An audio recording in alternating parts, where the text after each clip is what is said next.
Welcome to the next lecture for our class. It's lecture number 10, Congress 2, Lawmaking.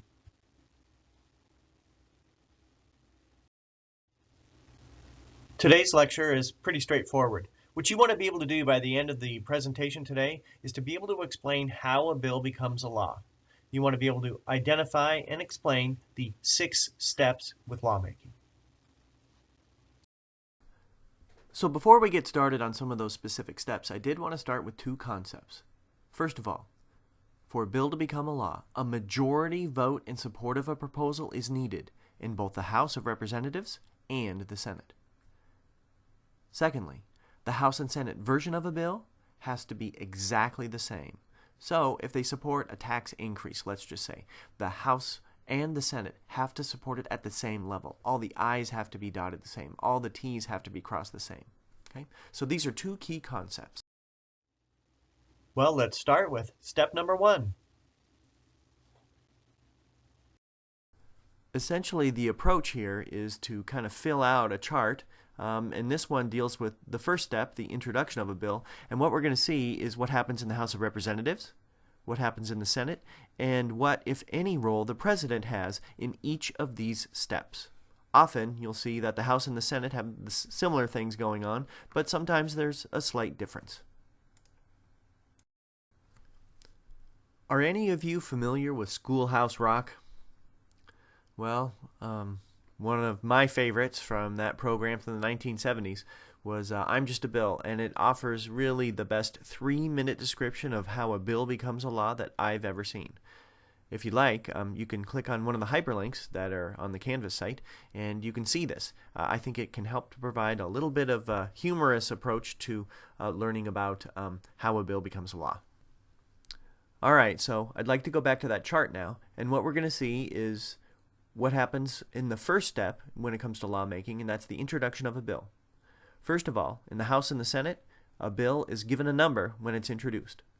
The President can propose legislation when it comes to lawmaking, but the President has no actual power to introduce a bill on the floor of either the House or the Senate. Another thing that happens in this first step, the introduction of a bill, would be that the proposal would be read out loud, whether it deals with education, American foreign policy, tax on estates, or whatever the issue may be. It gets read out loud. It could be the entire bill, but often what happens is that an executive summary is read out loud, and then the rest of it is entered into the record. The President can propose legislation, but the President has no actual power to go on the floor of the House or the Senate to officially introduce a bill. So I'd like to start with a fictional bill.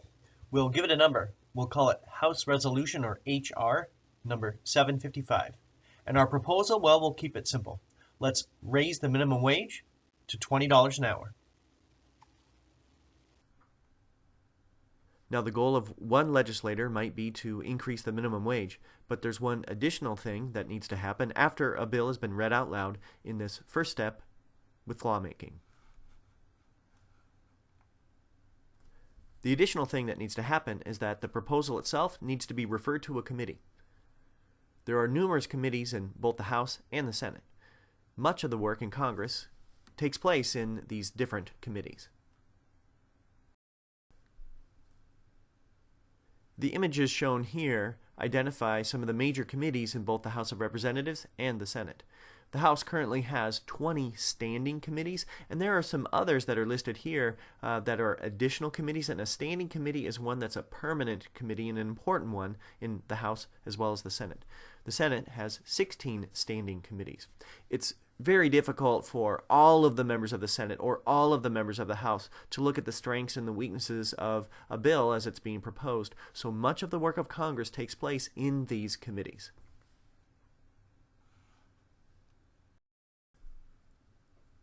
All right, so the second step in the lawmaking process would be the committee phase. Depending upon the focus of a particular bill, that proposal might get sent to an education committee. In our case, the proposal to raise the minimum wage, it might get sent to a commerce committee. So that committee would then have jurisdiction in the House and in the Senate. There are a few things that have to happen in this committee phase. In both the House and the Senate, hearings and markup take place. Once again, we're going to see how the president has very little power or authority when it comes to this committee phase. I'd like to define hearings and markup in the next couple of slides. The images here on the left show some examples of hearings. Hearings are meetings which are open to the public, where members of the House and the Senate would interview individuals. They would call upon experts in a particular field, and those experts would testify as to the strengths and the weaknesses of a bill that's been proposed. Congress wants to look at the strengths and weaknesses because an original proposal might need to be modified or even thrown out based upon the expert testimony at these hearings. Markup would take place after those hearings.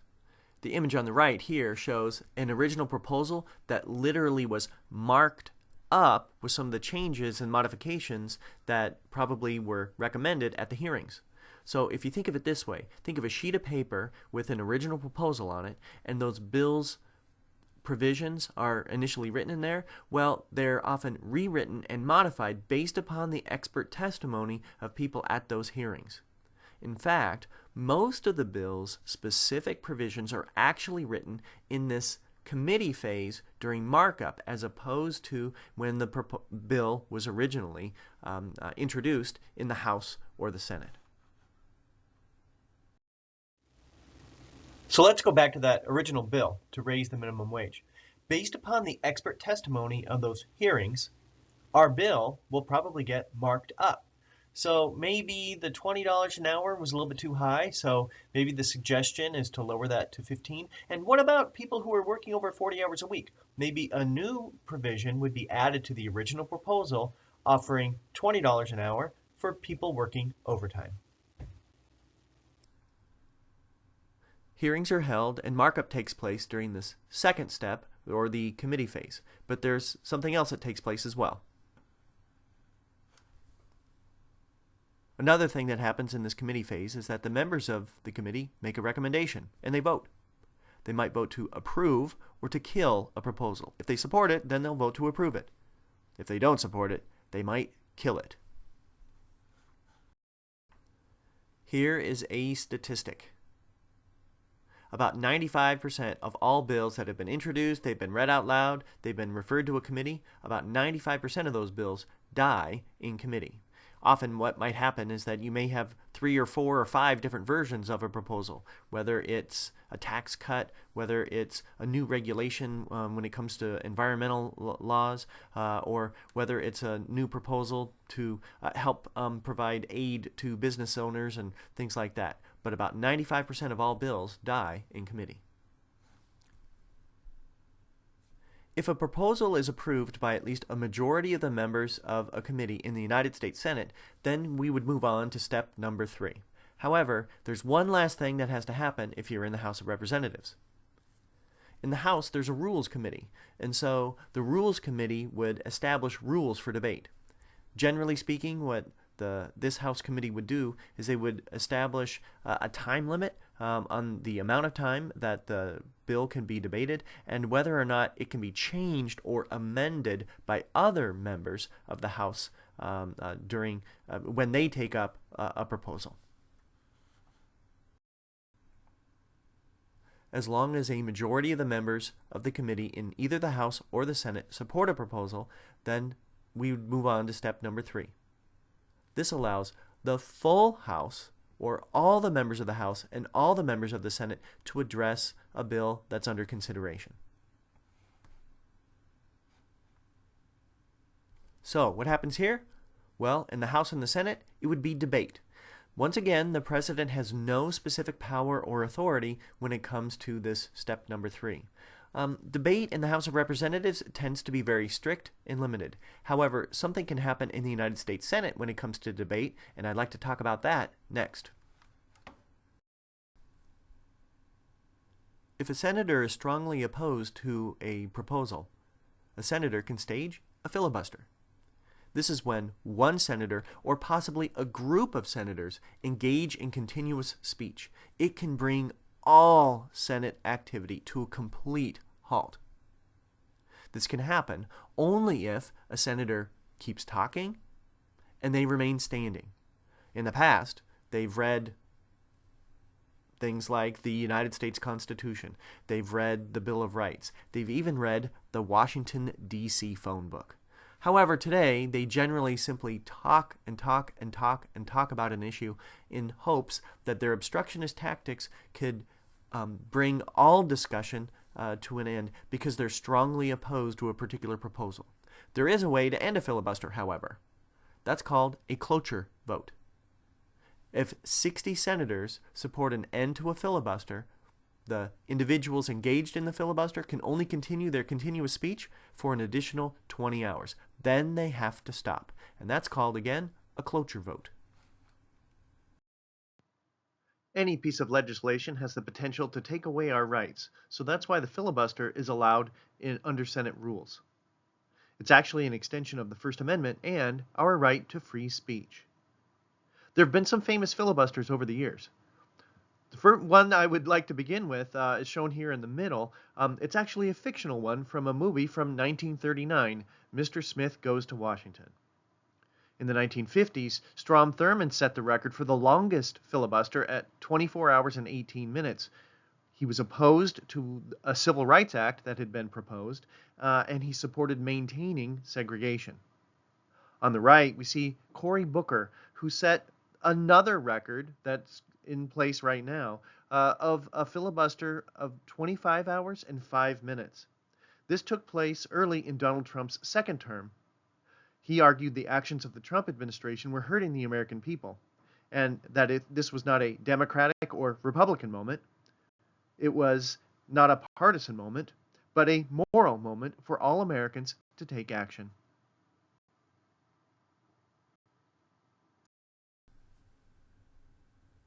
In addition to debate, something else happens with step number 3 when the full House and Senate get to address a proposal, and that would be earmarking.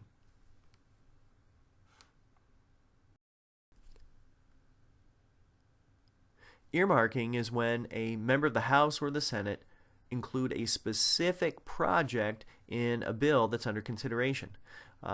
Usually they want to do this because maybe it will provide a special tax break to a company in their district, or maybe it's funding for a project in their state that would help to bring money and or jobs to their state. A slang term associated with earmarking would be pork barrel projects, because some of these projects are really good projects and they do a good job of beautifying a state, or maybe they help with the state park system or something along those lines, but they can also be wasteful. And so that's why currently there are restrictions placed on these so-called earmarks, and a lot of people are upset about them. But sometimes they can be good, sometimes they can be wasteful. But the pig here shows this pork barrel interpretation of wasteful spending associated with Congress.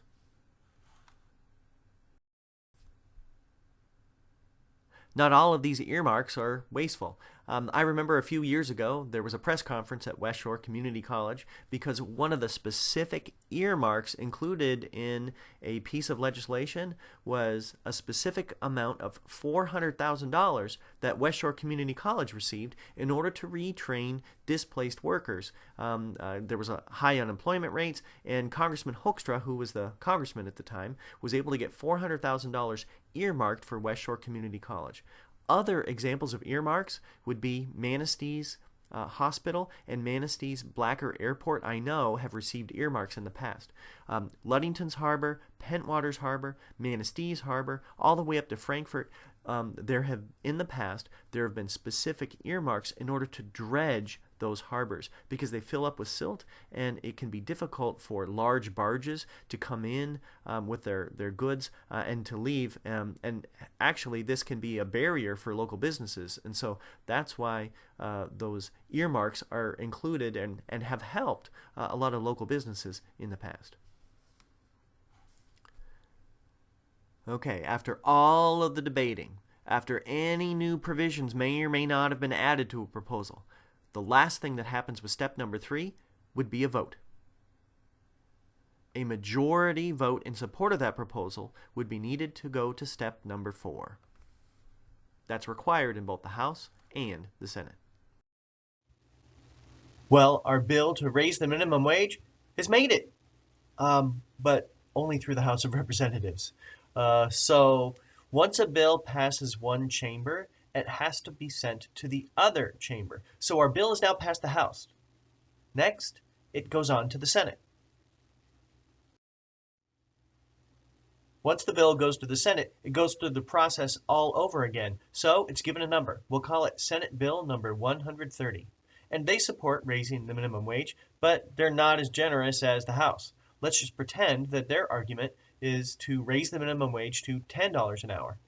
They support overtime, but again, for at the rate of $15 an hour.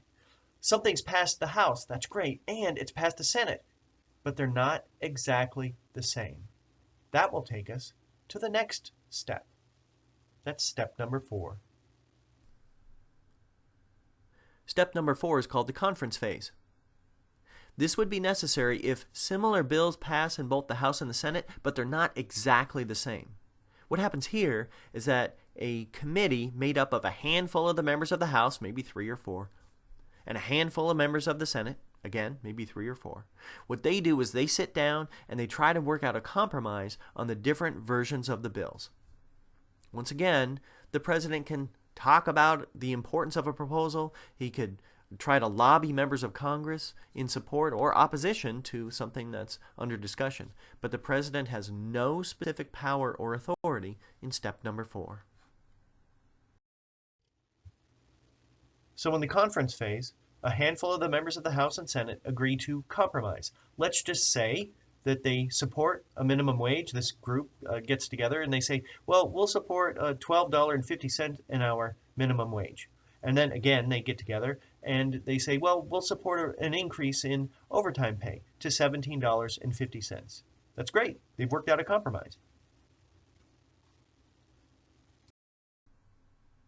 That conference phase is important because that small committee has worked out any of the differences between the two proposals and they've compromised. However, only a handful of the members of the House and the Senate have approved that. Well, as long as they work out the differences in the compromise, that would take us to step number 5.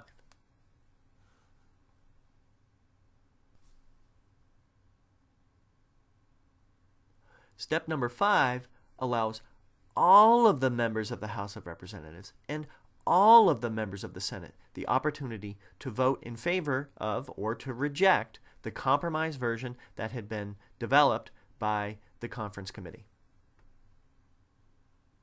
Once again, the president has no specific power or authority in step number 5. As long as there's a majority vote in support of the proposal at this point, finally we get to go to step number 6, which is the last step. Step number 6 finally allows the president some actual authority. The House and the Senate have proposed a bill, they've agreed to it, and they send it off to the president. If a bill is made it this far and it gets sent to the president has 3 options. First, the president can sign a bill, he can veto it if he's opposed to it, or the president can do nothing. If the president signs a bill, once it's done, that bill becomes a law. If the president is opposed to a proposal, the president can veto it.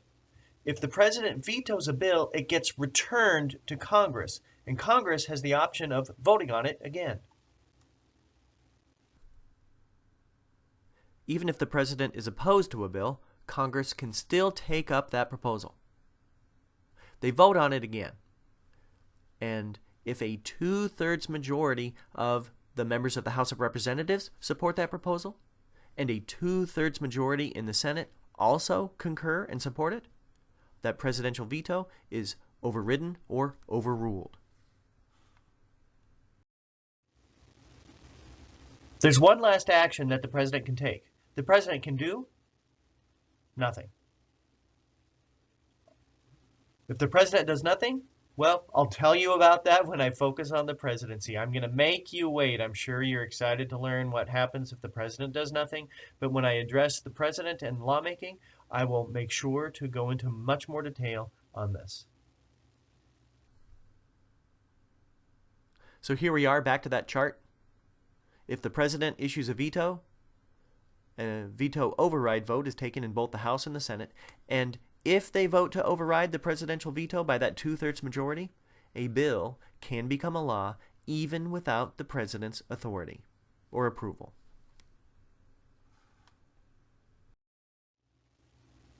We're just about done, but let's have a little bit of review next. So this lecture addressed how a bill becomes a law. What you want to be able to do is you want to be able to write an essay explaining this process by identifying each of the 6 steps. And then you want to evaluate. Do you think this is a good process? Do you think it's bad? What are some strengths and weaknesses? That's what you'd like to do as one of your possible essay questions for the next exam. Well, that's all for today. Please feel free, if you have any questions, to post them to Canvas, send me a note. Take care. Have a great day.